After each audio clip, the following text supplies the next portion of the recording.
Play baseball? What position?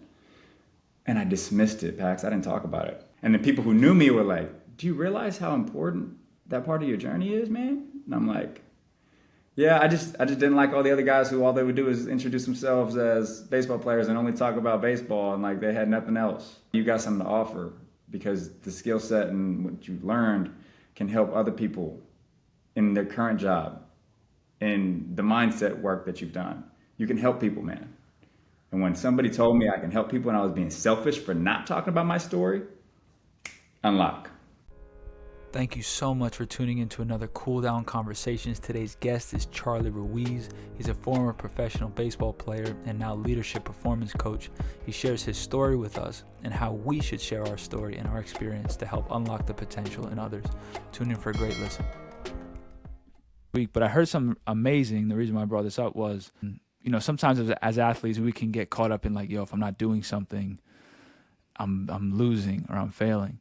And actually in church, I heard this. He said, standing your ground is not retreating. And I was just like, wait a second. I'm going to play that back for a second. And it was like, in the context of war, standing your ground is winning, but you're not moving, you're not advancing. And to hold your ground and to be able to be okay in this space of like recovery. Maybe there's not a lot of highlights going on right now, but it's still a place of improvement, right? Mm-hmm. So I know as an athlete, it's like if we're not busy, we're not really working. But right now, I also see the value in standing your ground because that's still victory. And I knew that if I shared that with you, that something would pop up in your brain too, because Yeah, of course. we get caught up in the business side of things and the athletic side of things. You have a whole family. Like, what are we doing? What are we doing next? What's this? How do you feel when it comes to these moments of like you just finished an amazing milestone in your life? You married your brother. You sent him off on his way. And now the dust is kind of settling. How are you recovering now and before this next step into this next phase of what you got going on? Because I know there's a lot going on. Thank you for this, first of all. Yeah. It's very timely. It's very timely.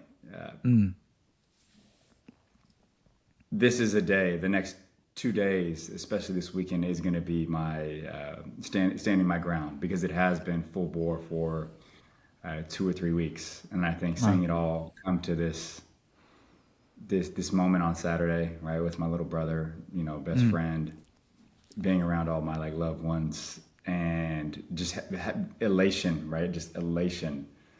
And then coming right into like preparing a speech yesterday and going down to this college and speaking, and then looking at the week ahead, I'm like, all right, I need to find some stillness. And I think I'm being very intentional with my Friday. There's nothing on my calendar. And that may be half planning and half not taking any meetings and maybe even getting some time with my wife, where we will go right to a day resort thing where we're just kind of being still for a few hours. But I think as an athlete and also as a man, we feel that even more of if we're not moving forward or knocking things off our lists, we aren't productive or efficient or contributing in the way that we feel like we should be contributing. And I think in today's coaching space and in this world, with there's a whole different conversation we'll probably get into, that's also a different take than I think a lot of the hardcore folks out there that the message that they're sharing. Sure. I think there is power in stillness. So I'm embracing it. I try to embrace it with the executives and the coaches and the players that I do work with. Because we don't really experience it as athletes because that's not the nature of us. So leaning into it now, I think, has become commonplace where I think it's important to be able to stand your ground, as you shared. Yeah. Wow. And I love how timely that was because, like, I know coming off the high of something is, like, it's so sweet. And then the fall is like, dang, what the heck just happened? And then there's, like, that feeling of guilt, right? There's, like, why should I feel like this? Why do I feel like this? And I think it's important to recognize that, to be in touch. I think it's the first step, right? Like, clarity is curative type thing. But I wanted to share that with you because I knew you had this big weekend, and I was feeling the same way. Yeah, it was. I think it was just super beneficial for me as a person, me as a coach, me as the toolbox that I have now. And I think it just scratched the surface. But what it did ultimately for me was started to kind of, I don't know, uncover some things that I knew I have in me, and more permission given than anything. So it was pretty powerful. And there's next steps to, like, pulling on that string a little bit more, and we'll see where it goes. But but it's all good stuff. It's all good stuff, and it stems from jumping into something unknown. Charlie, thank you so much for joining today. One thing I want to know, and people want to know, we want to hear about you today, and a little bit about your background and how you got to sit in this seat in front of me, because I know that's a long story. But I know that there's areas of your professional athletic career into a consulting role, into a leadership role, coaching now, you're a father. I mean, there's so many hats that you wear. But if you wanted to start us with, what got you going today from a bit of your background in your playing career? Yeah, no, thank you. And I'm excited to be here. The background is unconventional. I think that's the word that I like to use, as you would imagine. Unconventional in the sense of started on a baseball field and lived there for 25, 30 years. That was life. It always was. And I was fortunate to chase a childhood dream. I like to share that. It's like I got to see it. I didn't make it to the major leagues, but I got to get paid to play a game, and it was something I never really thought of. Junior college, right? I was not this highly touted person in high school. I went to junior college and grinded for a couple years, built confidence, learned a lot from the staff there, kind of became a man on the field, right, in those couple years, and then was fortunate to land a Division I scholarship, which then put me in the space to get drafted in 2009 by the Colorado Rockies. And that was something I never really dreamed of. Like, truly wasn't something I ever thought of until I got there and was like, oh, I think that this might be something that I can do. And then you do it. You do it for a couple years, and again, not to go heavy into all of the sports side of it, but then it's taken away from you, right? After having thrown baseballs for 27 years, eventually your shoulder gives out, and right when you feel like your career is taking off, it gets taken away, and you rehab for 2 years, and you got to retire. So that then put me into a space of contemplation, kind of a dark spot, reshaping, redefining my identity, and that's just kind of part of the sports journey, but it's been a ride so far to this point, and I'm fortunate for it because I'm better for it now. So it was a shoulder injury that ultimately stopped your career. Yeah. Both labrum and cuff. I figure I'm 2 years into the journey, and again, like, things are going well. I'm kind of climbing the ranks, as they say, and it was a moment out in Lexington, Kentucky. Like, I'll never forget it. I'll never forget the weather. I'll never forget the opponent, right? I'll never forget just the whole build up to it, especially because it wasn't like it was you throw a pitch or like it all happened. It just, something felt funny, and I knew something was off. And then again, it kind of postponed. I call the retirement or the decision to not play anymore. It was forced on me, but it was also a slow burn, right? It was like you get hurt and then you rehab, then it's the off season and you keep rehabbing and you rehab some more, and then you eventually get surgery. So I just look at those couple years and I'm like, I wish I would have been writing down what I was thinking about and who I was around. And I just remember it was so focused on getting better, and it didn't. Wow. But I did go back and get my degree because I knew that there was something else for it.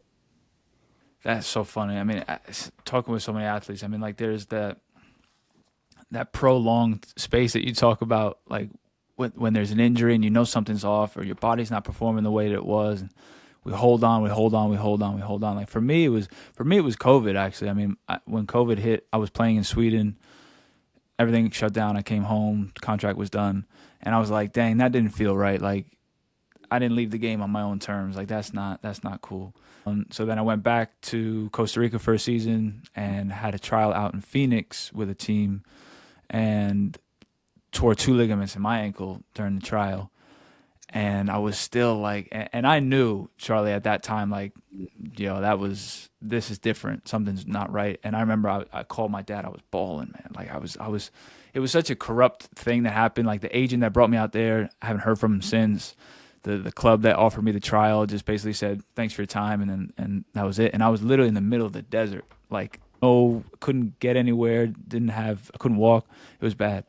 And even then I was like, all right, I'm gonna do the rehab. I want to go out on my terms. I want to be able to walk away from the game saying like I finished and not like an injury. And so I totally understand what you're going through. I did for 6 months of just rehab. They were like, you probably should do surgery. Opted not to. Great. I actually was able to come through that. Went back to England in the summer. Actually got offered a contract, but I was like, that was it. The writing was on the wall. It was like this. I mean, what are we doing here now? And I feel like that was the same thing for you. Maybe you got through the rehab and you could have kept playing, but you get there, you get what you've been working for, and it's like, is it? It's it's hard. It's hard. I mean, sharing what you just did around like being able to get through it and then get hurt, get back, and I think the words you used was close it on your own terms. And I completely agree with that. I think I've spoken a little bit about that before, and I'm happy to go here because we were talking a little bit about my brother's wedding, and some of the individuals that were there were from that junior college. And for me, I had talked to kind of an old mentor who also played professional baseball, who said in a version of close your own terms, it was like close this chapter, right? Close this chapter on your own terms. Yeah. And I took that to heart and went back to my junior college, uh, which was Chabot Junior College. And that's where, again, I mentioned earlier, it's like where it was transformational for me. So I went back to coach there while I was rehabbing. And I didn't want to go play independent ball. I kind of made that decision in my head. I rehabbed. And there was a moment where I went out there and I called my dad and I was like, hey, Pops, like, can you come out to the field? I'm going to throw another inter squad against the guys I've been coaching for the last couple of years, who were, a lot of them were at my little brother's wedding this past weekend. And just to sit in the stands and watch. Right. And then I had my other dear friend, Mike, in the back, kind of looking from a distance. And I'll never forget that day. I went out there, threw a couple pitches, faced a couple hitters, and it just didn't feel right. But this was my version of taking control and ownership of the moment and like my career and finding some way to close this chapter like on my terms.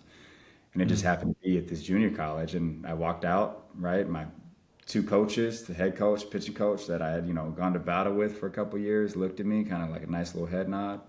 Go over to my dad, to your point, just like you shared, like hugged him. He knew it was over. I cried. And that next day, I went and talked to that head coach and was like, I think it's time. And he was like, I know. And Wow. all of us have to find some sort of version of that. And it may come 3, 4 years down the road. And that's part of the process of the work that you do and what you're trying to build out. And even just being able to have conversations like this is something that didn't happen 8 years ago. So Yeah. I'm grateful for, right, the connection, to be able to help other athletes that might be going through it and, get them into that next phase. Yeah. Oh, wow, that's powerful. And I appreciate the plug on like this is really what it is. It's a space to talk all things, like all things in between. Like there's the massive milestones, there's your career, right? And then there's like, well, what the hell happens in between that? Like what's next? It's a lot. It's scary. So let's talk about what's next. So you made that huge decision, which was beautiful. Decision, it comes, and then now what? Like, where do you go next?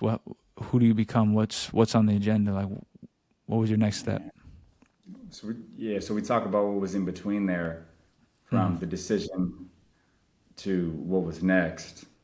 I had gone back and just got my degree back at Long Beach State, which is a fun fact. Like only 15% of people who sign a contract with Major League Baseball, you get 2 years to use your money to go back to school to leverage that education money.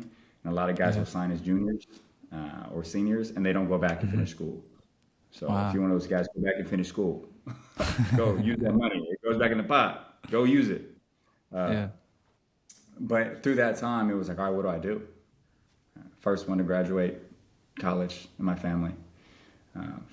family blue collar, and just Mm-hmm. like again, my heroes. They were just like, "We'll support you in whatever you need. Just let us know." Mm. But I didn't know. So I found myself fumbling around Silicon Valley trying to get sales jobs because that's what they told me to do as an athlete. I Mm. go do medical device sales. I went on some shadowing with a good teammate. I just went full curiosity trying to figure it out. And I mean, resume after resume, interview after interview, blowing everything. Like I could not get nothing makes sense. Because they're looking at me like you've literally done nothing. Like Right. until I walked into a startup where there happened to be a couple of athletes sitting across from me, and they were like, "Oh, you played professional baseball. Like we can teach you some skills. We're gonna sign you for like no money and just make sure it works out for the next 3 months." But at that point, I'm 6 months in. I was like, "All right, like sign me up, coach. Put Mm. me in." Found myself in like old Victorian Palo Alto near Stanford, truly in the startup world of like, all right, what do I do?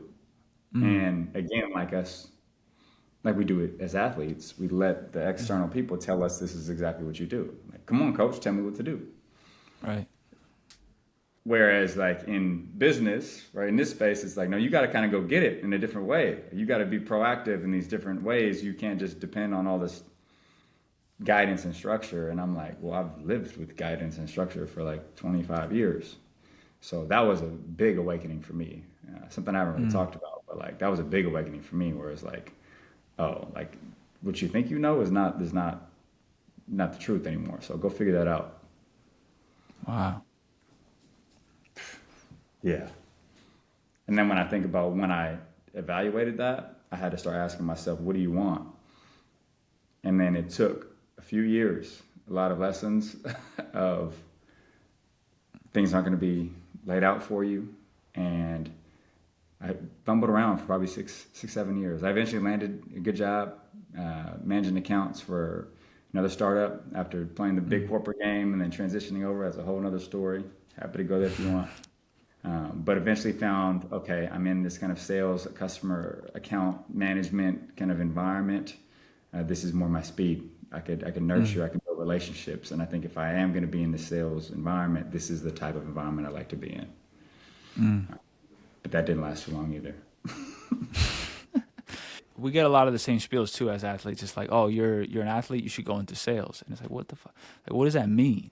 It's like I get it from the discipline side of things and the competition side of things, but to be honest with you, Charlie, like I don't love sales more than the next person, and I'm kind of in like a sales role, Yeah. partially right now too, and the same reason it's the same reasoning all the time. Oh, you're an athlete, you're competitive, you need that competitive edge. Yeah, true. More on a collaborative type of position.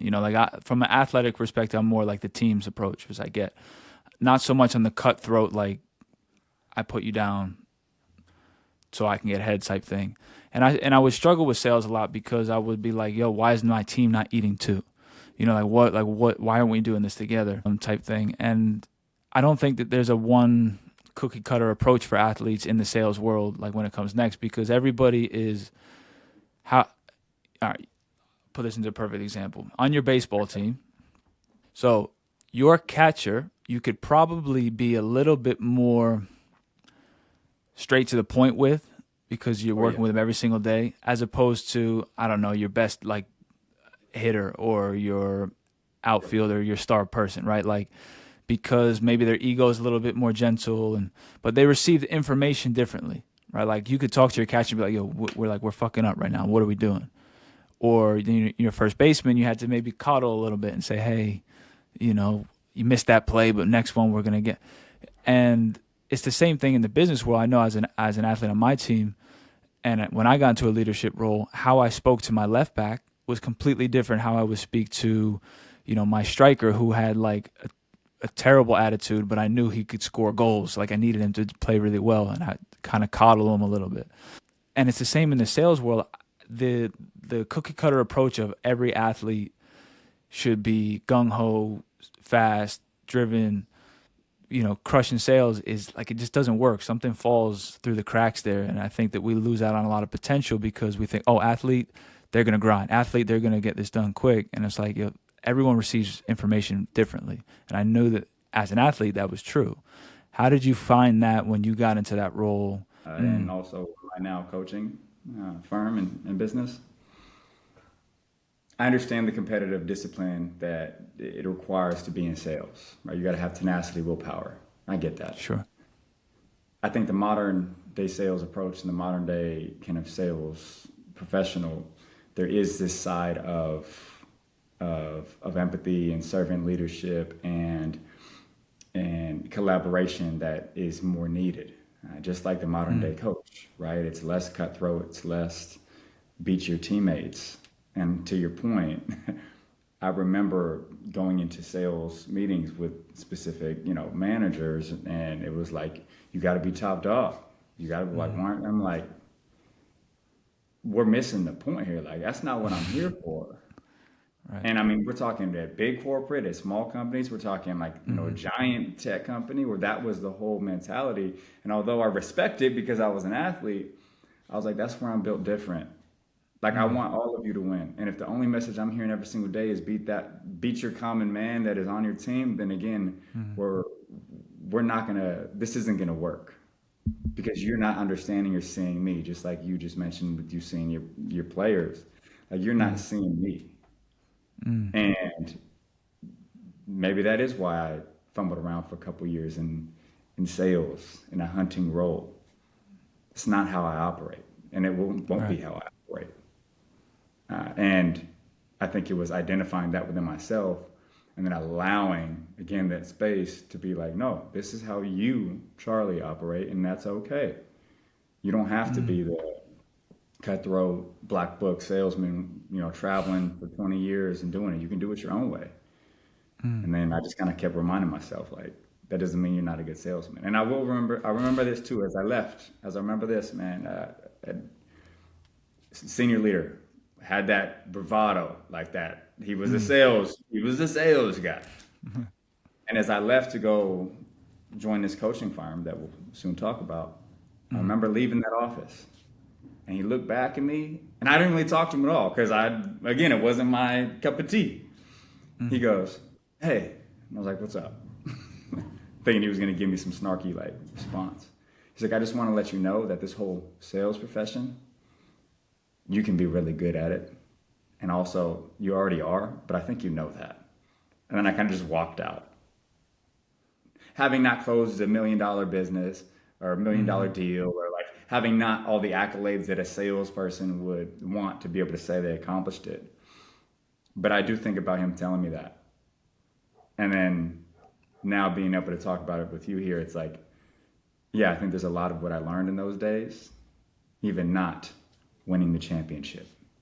And for that to come from someone like you never thought it would come from, and like you know what I heard in that story is like the guard was up already. It was like, "What's up?" Like, like what are you gonna say to me? Because I'm leaving anyway. I got nothing to lose, And then for someone to say like, "Listen," like, but I think that was imparted because of your posture from the beginning. Like you came in and you were like, "Listen, this is great what you guys are doing, but this isn't for me," and that might have broken down some walls for the person to go, "Hey, you know what you want," and in sales or in business, that comfortability with yourself is so powerful because then you're not our relation isn't to outcome as much as it is to process, to people, to all these things.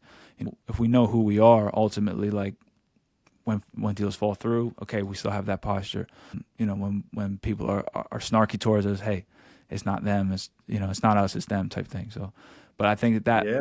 your posture going into that, it created change in that organization. You didn't even realize, you didn't even work there, really. So that's kudos to the strength that you've had, and that's, I think, ultimately always from your history moving up to the point of where you were at, right? Like years of your family structure, years of your training and baseball and all these things. I mean, that led you to who you were in that moment. We don't just show up where we are today without our history. So. No, thank you. I think you're right. That then kind of catapulted me into the next phase of like what is next, which was me joining the coaching firm. But that all happened from one of those kind of blessing in disguise moments that I think people We all have them, and it's a story I like to kind of think and remind myself of when I do hit failure, when something doesn't happen for me. And I was selling software again. Maybe people were using it, they weren't using it, whatever. But it didn't hit me. And I was like, I gotta go find it. And I'm coaching at a local private school that was my rival high school. And I'm like trying to figure out what it is as I'm making good money. And I was like, I'm gonna go teach public school in Oakland. And I'm gonna work with the kids. I just bought a home in the Bay Area. It's not cheap here. My wife was super supportive. She was like, my wife was super supportive. She was like, whatever you want to do, like, let's go. And I'll never forget Pax. Buddy was living with me at the time. And he told me this years later. He's like, I've never seen you lower. I went to go take my substitute teaching test. I haven't looked at math problems in like 15 years, bro. English, all good. Yeah. I was 1 point short of the math portion of this test to pass it, to be a substitute teacher. I did not pass a substitute teaching test. Do you know how shame I was living in shame? I was sitting Oh on man. the couch, having just made 6 figures for the first time, working 2, 3 hours a day, try to be a substitute teacher where I take a $80,000 pay cut, whatever it was, right? Something crazy. And I was so low because I didn't have any type of purpose. There was nothing for me. I was like, I don't know where I'm at. And this was 7 years after I retired. But that thing got me into curiosity again. I was like, just go ask questions, man. Just go ask questions. And through that process, I was introduced to somebody who I worked with at one of these other companies. I never forget Danielle for giving me a call. And she's like, hey, I work for this quirky, very kind of fun, eclectic communications firm here in San Francisco. You got to come check them out. And that was a pivotal moment. That was the door never opening, truly closing, the blessing in disguise that then allowed me to go find, the step that got me here. Wow. Wow. Can you Yeah. imagine? I'm trying that on. I'm putting myself on, and I get it. I've been there a million times, but I'm also putting up just on for yourself, like successful in the exterior world, right? And just sitting and I don't just know. rotting like on the couch and just like, yo, I can't even pass a substitute teacher. My math is unbelievably terrible, I haven't but told too still, many people that. yeah, well, it's gonna go on the airwaves soon. But and then okay. So Danielle, was it a friend of yours that worked in? Yeah. She reaches And no out and she surprise. says, "Hey, yeah, come check, come Good. check it, come check us out." So you go. So now you're there. So now you're with this communication firm, and what happens next? I walked in, with my J's in the interview, and that was a big just part of it. It was like, can I wear these? And the my manager, soon to be boss, was like, yeah, what are you talking about? And I was like, all right, well that's like checkbox one. Right, I Nice. could I could show it myself, so that's awesome.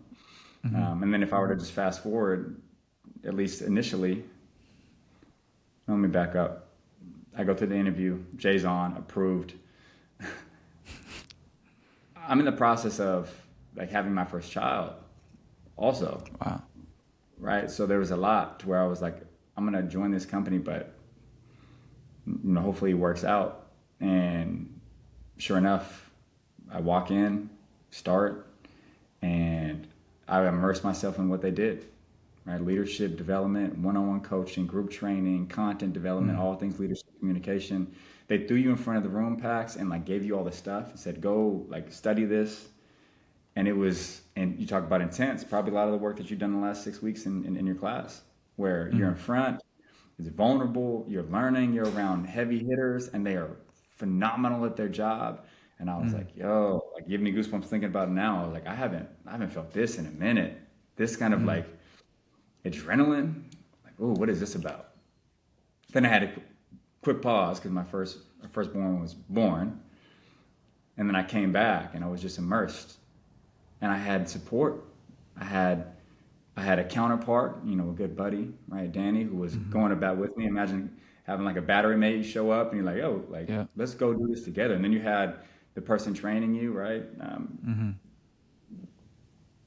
who was open and ready. Like, what do you need? I got you. Right.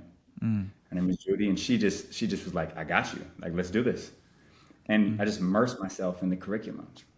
They threw me in front of the room, and I'll never forget, right, seeing my manager at the time in the back of the room. Imagine, back of the room. I got my manager, Jessica. She's sitting in the back, and I'm in front of a group of seasoned sales leaders, right? Of course, it was sales leaders. On top of this, like almost sky rise in San Francisco, doing a public speaking and executive presence training. And as my manager at the time, they have to like make sure that you're signed off, but they get to see you live, like just live, like. So there's no room to hide. Talk about intense. Yeah, raw. Yeah. And these are seasoned people. I'm like, yep, bang. 8 hours later, because you're in front of the room for 8 hours, facilitating, diving in. I'll never forget after you get a like star rating, you get the reviews after. And at that time, the rating system was like, 1 to 10 on these like 5 categories. And my big boss was like, hey, you swept the board, you hit a home run, dude, 10 out of 10. Welcome. Welcome to the show, right? What he didn't realize was like, I took that to heart, and I was like, Yeah. oh, what no one else knows, not my new colleague Danny, not Judy, not any of my other friends there at the company, not my boss at the time, Jessica, nobody. They did not know that I just found what I was supposed to be doing. I was like, this is it. Fast forward 5 years, start running their coaching program for a little bit. Again, continuing to learn, immerse myself in the wonderful people that are there, and fell in love with the craft again. And it had been 8 years since. Dang, that gave me goosebumps because it's like that rawness, And I was just thinking that like in the front of the room, not only do you need to perform for the clients that they put you in front of, but also for your job, your potential next career. And it's like, but most people like that. I think that's the difference between like someone that's had an athletic career and at the next level that will differentiate someone that maybe hasn't had exposure to that kind of request of performance, right? Like a lot of people might have not got a 10 out of 10, but you were in your bag. You were like, yo, this feels like home to me. It's just a different uniform, right? And then all of a sudden, you slip right into it. It was a different uniform, and it is. And I've had some non-10 out of 10s. I'll say that. I've had some ones where For like sure. I fumbled big time, right? Those definitely happen. I think what I found was that the energy, that excitement, it was unknown, and it put me back on the mound where I was like, I don't know what I'm going to get, and I still don't know what I'm going to get. Whether I'm on stage speaking, whether I'm a group of 8, a group of 15, I don't know what the people are going to give me, and I got to be able to adapt and pivot on the fly. Just like I got to pivot if I'm on the mound and I throw a good pitch and my shortstop makes an error, or if I throw a good pitch and the guy hits a home run, and then I throw a bad pitch and the guy swings over it. So it gave me a sense of like unknown. I was like, yo, this feels familiar. So I think I fell in love with that. And then from there, realized, okay, after doing that for 5 years, I was like, I seem to light up when I talk about sport. Because people ask me, they look you up on LinkedIn, like, hey, what does this person do? Who's this facilitator telling me what to do?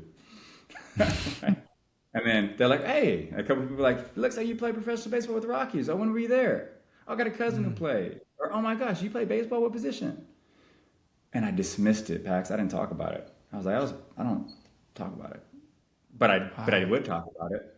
And the people who knew me were like, do you realize how important that part of your journey is, man? And I'm like, yeah, I just didn't like all the other guys who all they would do is introduce themselves as baseball players and only talk about baseball, and like they had nothing else. So they're like, yeah, but you got something to offer, because the skill set and what you learned can help other people in their current job, in the mindset work that you've done. You can help people, man. And when somebody told me I can help people and I was being selfish for not talking about my story, unlock. And here we are a year later. Wow. permission granted for me. Thank you so much. It's so true. Oh my goodness. It's like, why aren't you talking about that? Why aren't you pursuing that? And I think, I don't know, from when I stopped playing, I didn't want to be a coach. Like I didn't want to be an athletic like coach. I just didn't want to like stay. I want to do something very different. And everyone comes back to me like, well, why don't you coach? Or why don't you talk to these? Or why don't you use this? And I'm like, a part of us like want to stay away from, we don't want to be identified with the game because of fear that we'll be pigeonholed into just that sport. Right? And I think every athlete feels like that. But from the outside in, everyone's like, well, what you did was amazing. What you did was, the percentages of even making it to college are tiny, right?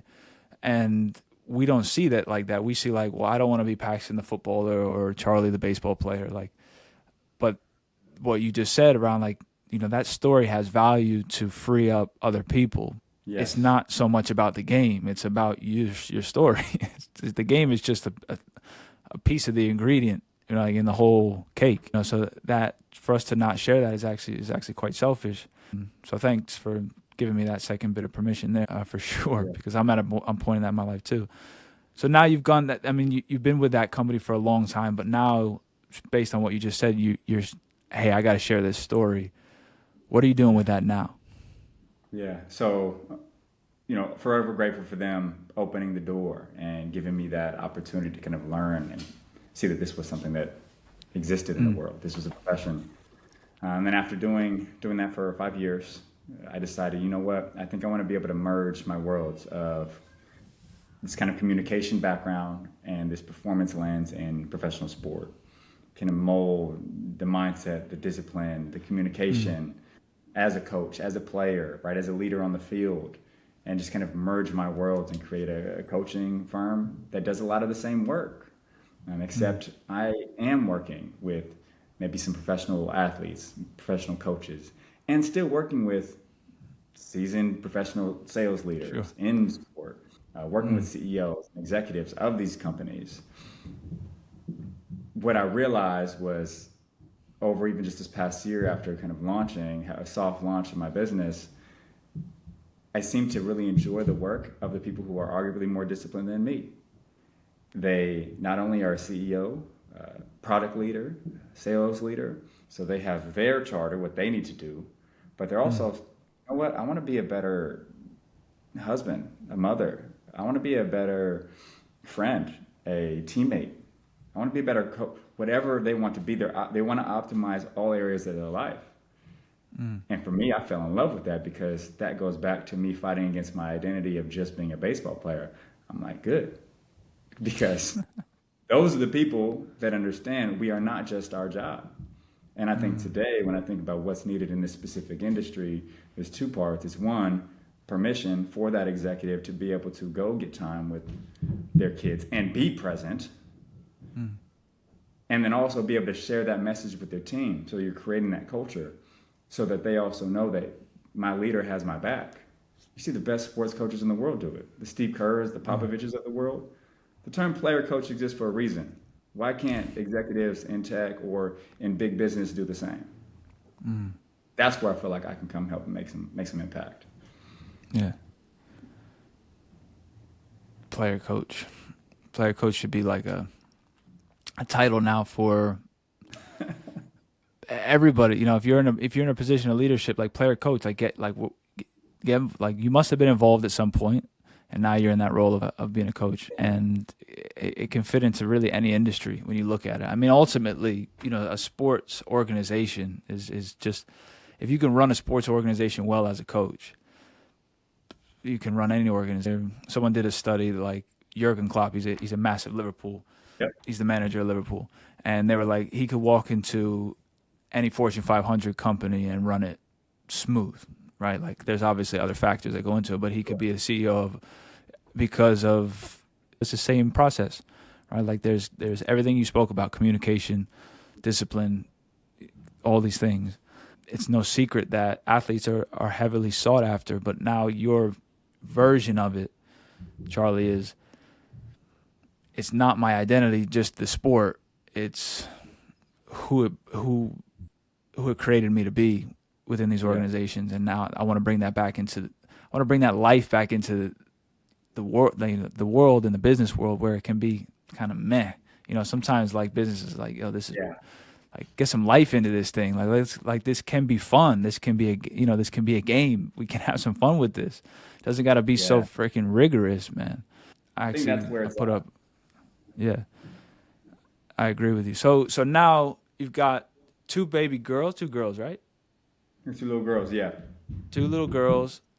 This I can think I hear them stomping a little bit, running around. Yeah. No, they're definitely stomping. They're definitely stomping. I love that. Um, And now, you're in this kind of soft launch of the year, right? With your coaching business. What's next? What are you most excited about from a business standpoint, from a personal and family standpoint? You touched on your wife a little bit, how she was just like amazing, rock and supportive. You've got the two little girls on the way. Like, what's next for Charlie in the business form, in the life form, and the reach goal? Like, let's throw it all out there. kind of what am I excited about right now? A lot. Being bold. Being bold. Being bold. I think where I see myself playing in this space, I think as I expand and truly grow out an organization, right? Not just taking this solopreneur freelance hat, but building out, a team of other former professional athletes or people with unique experiences that have an unconventional background that can then serve others that are trying to optimize all different areas of their life. I think as I build this out, I'm excited to be bold with how I'm doing it, my way. Again, as I mentioned, very easy to get caught into the trends in this space, right? It is very trendy. It is the most saturated place you can probably have a career.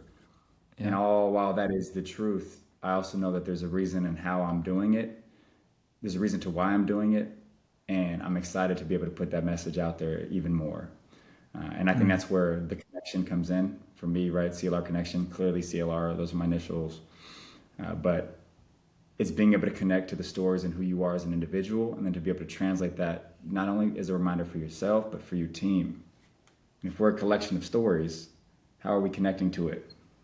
Like I had a conversation with a buddy yesterday, old guy coach that was in the wedding party. Like again, full circle, and we're talking, and very confident man, like very intuitive man. But now as he's getting into this next phase, he's like, I don't even know where to go. So as he's maybe getting into some sales job in tech, where I feel like I can also play, not just with the executives and making sure they know their story and where they came from and how they can translate that to their team. But it's taking this person, this athlete, who has now transitioned into this next career, be that sales, be that product, be that acting, be that whatever it is, Sure. and reminding them of their story so that they can keep those same systems and habits and disciplines locked in and perform. So for me, my business and what I'm building, it is that. It's helping those leaders, whether you're a leader of self or a leader of team, connect to your story and who you are and build out your performance systems based on that. Not on anyone else. Not on anyone else.